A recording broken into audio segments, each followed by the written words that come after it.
అందరికీ నమస్కారాలు. ఈరోజు నీతి ఆయోగ్ ఇది గవర్నమెంట్ ఆఫ్ ఇండియాలో ఒక పాలసీ డెసిషన్ బాడీ. ప్రధానమంత్రి అధ్యక్షులైతే వైస్ చైర్మన్గా నీతి ఆయోగ్ హెడ్ పనిచేస్తారు. వీళ్ళు ఫిజికల్ హెల్త్, మనమందరం హాస్పిటల్కి పోతే మన ఆరోగ్యాన్ని చెక్ చేసుకుంటాం. Overall checkup. ఆ ఓవరాల్ చెకప్ చేసుకున్నప్పుడు మీ ఆరోగ్యం ఎక్కడుంది ఏంటి కనుక్కొని అక్కడి నుంచి ఎలాంటి సమస్యలుంటే ఆ సమస్యలు పరిష్కారం చేసుకోవడానికి ప్రయత్నం చేస్తాం. ఎప్పటికప్పుడు మన ఆరోగ్య కండిషన్స్ బెటర్గా చేసుకుంటే ఫర్దర్గా ఆరోగ్యం డిటరేట్ కాదు. అదే సమయంలో మనం 4 రోజులు ఎక్కువ బతికే పరిస్థితికి వస్తాం. అదే కానీ మన ఆరోగ్యం సరి అయిన సమయంలో చెక్ చేసుకోకపోతే ఎక్కడికక్కడ డిటరేషన్ ప్రారంభమవుతుంది. ఒక ప్రాబ్లం కాంప్లికేట్ అవుతుంది. అక్కడి నుంచి అన్ని సమస్యలు వస్తాయి. అదే మరిగా ఆర్థిక పరిస్థితి కూడా చూస్తే ఫిజికల్ హెల్త్ ఇండెక్స్ ఇది రాష్ట్ర ఆదాయ పరిస్థితి, రాష్ట్రానికి వచ్చే వనరులు ఏవైతే ఉన్నాయో ఫైనాన్షియల్గా దాని హెల్త్ గురించి వీళ్ళు అసెస్ చేశారు. చాలా మంచి పని చేశారు. ఫస్ట్ టైం ఇది చేయాల్సిన అవసరం ఉంది. ఎప్పటికప్పుడు 30 ఏళ్ళైంది మనకు ఆర్థిక సంస్కరణలు వచ్చి. 94, 95 ఆ సమయంలో టెక్నాలజీ కూడా వచ్చింది.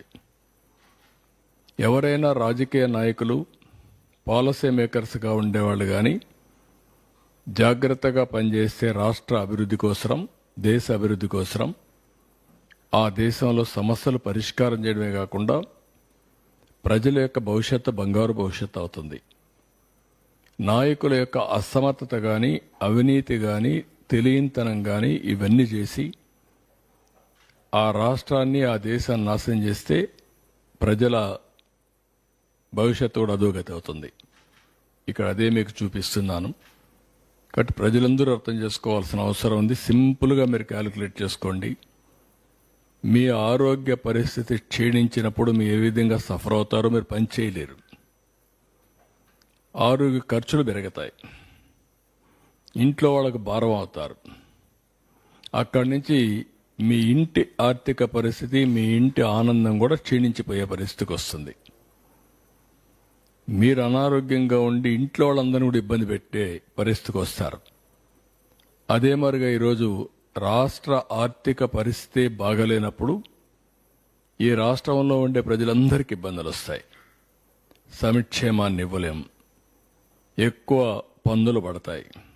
మళ్ళా అప్పులు కట్టడానికి మళ్ళీ అప్పులు చేయాలి.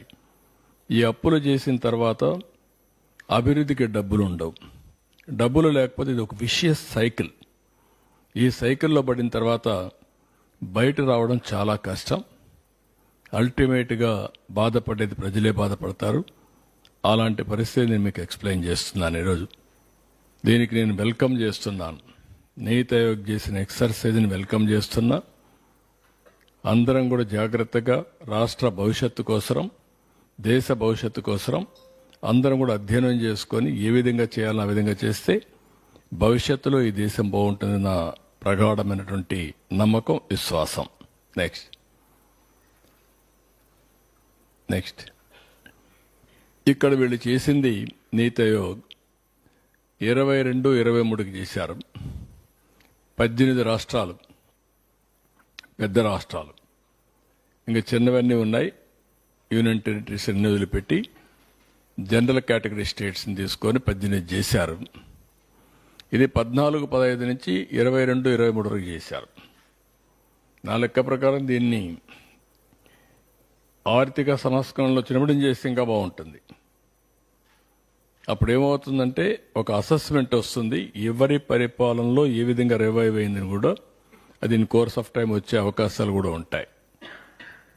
ఇక్కడ 5 మేజర్ సబ్ ఇండికేటర్స్ చూశారు, ఇండికేటర్స్ని 9 మైనర్ సబ్ ఇండికేటర్స్ కూడా పెట్టారు. Major sub indicators, minor sub indicators. Quality of expenditure, మనం ఖర్చు పెట్టేది ఎక్స్పెండిచర్, టోటల్ ఎక్స్పెండిచర్లో డెవలప్మెంట్ ఎక్స్పెండిచర్ ఎంత పెడుతున్నాం. నేను ఎప్పుడూ చెప్తా ఉంటాను, సంపద సృష్టించాలి, ముందు డెవలప్మెంట్ మీద ఖర్చు పెట్టాలి, డెవలప్మెంట్ చేయాలి. దీనివల్ల సంపద సృష్టించబడుతుంది, దీనివల్ల ఆదాయం పెరుగుతుంది.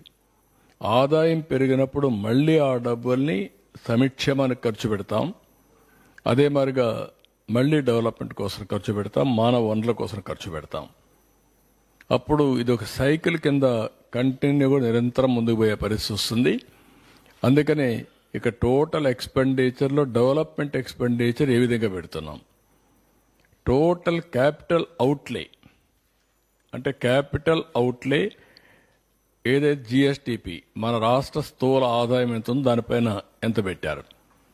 Revenue mobilisation, state own resources, revenues, మన ఆదాయం, జిఎస్టిపిలో మనకు వచ్చిన ఆదాయం ఎంత వస్తూ ఉంది. State own revenue, total expenditure, ఎంత ఎక్స్పెండిచర్ పెడుతున్నాం, ఎంత రెవెన్యూ మనం కాంట్రిబ్యూట్ చేస్తున్నాం, అప్పులు చేసి కాదు.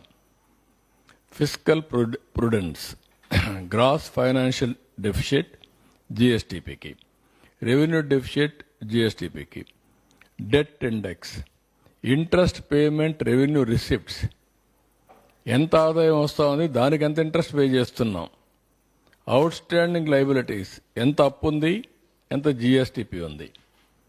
ఇవన్నీ కూడా చేసి డెట్ సస్టైనబిలిటీ, అప్పు చేయడమే కాకుండా అప్పు తిరిగి పే చేసే శక్తి మనకు ఉందా లేదా, అవి చూసిన తర్వాత growth rate of interest repayments కూడా పేమెంట్స్ ఉన్నాయి.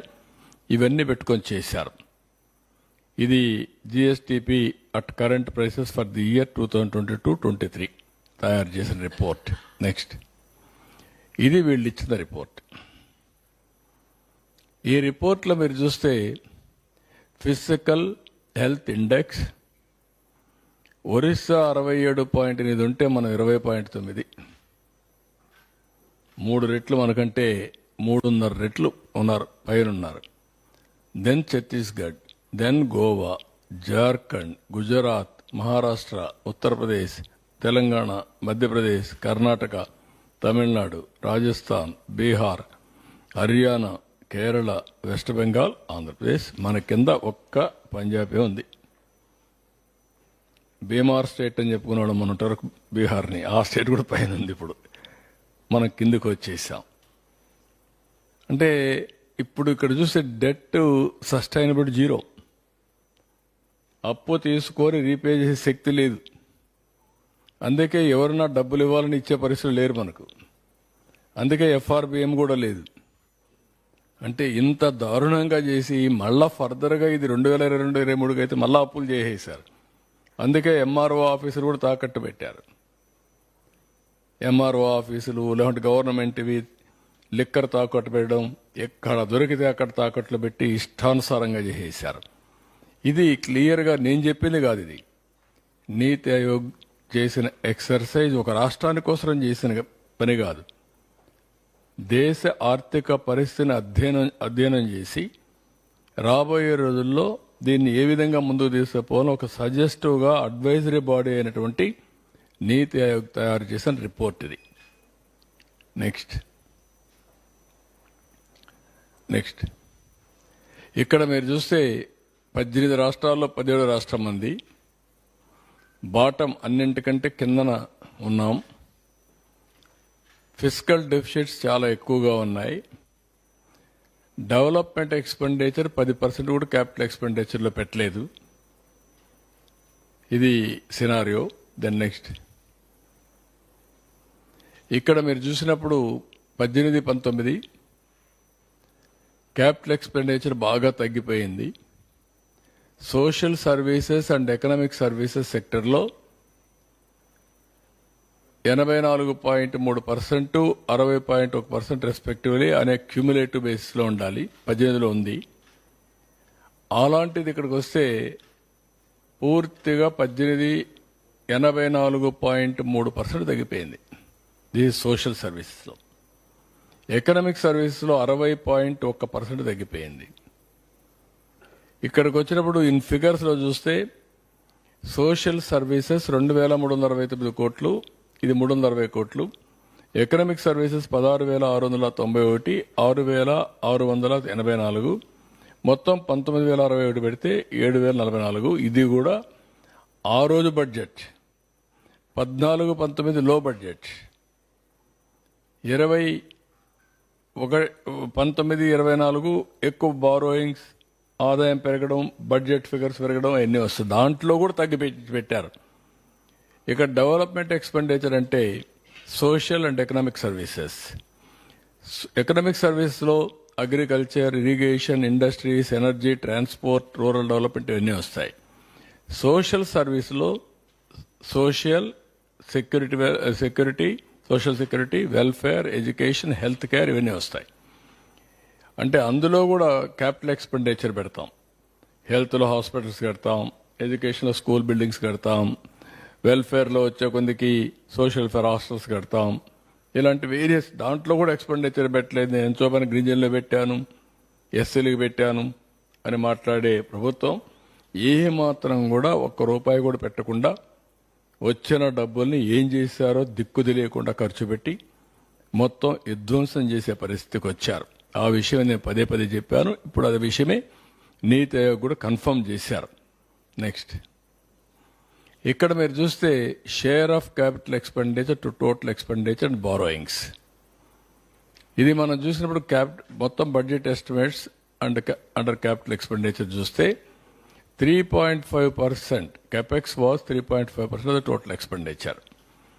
ఇక్కడ బారోయింగ్స్ 67,985 కోట్లు చేస్తే పెట్టింది 7,244 కోట్లు. 7,244 కోట్లు. ఇక్కడికి వచ్చే కొందికి టోటల్ ఎక్స్పెండిచర్ 2,25,843 కోట్లు పెడితే 7,244. మీరు గుర్తుపెట్టుకోవాల్సింది, అప్పు తెచ్చినప్పుడు దాంట్లో కనీసం కొంత డబ్బులైనా సరే 50% తిరిగి క్యాపిటల్ ఎక్స్పెండిచర్ పెట్టుంటే ఆదాయం పెరుగుతుంది. అప్పు తెచ్చి వడ్డీ కట్టి అప్పు తెచ్చి ఇష్టానుసారంగా జల్సాలు చేస్తే ఏ విధంగా ఆదాయం పెరుగుతుంది? ఆదాయం కూడా తగ్గిపోతుంది. ఇది ఒక విషియస్ సర్కిల్ తయారయ్యే పరిస్థితి వచ్చింది. నెక్స్ట్, ఇక్కడ మీరు చూస్తే కమిటెడ్ ఎక్స్పెండిచర్.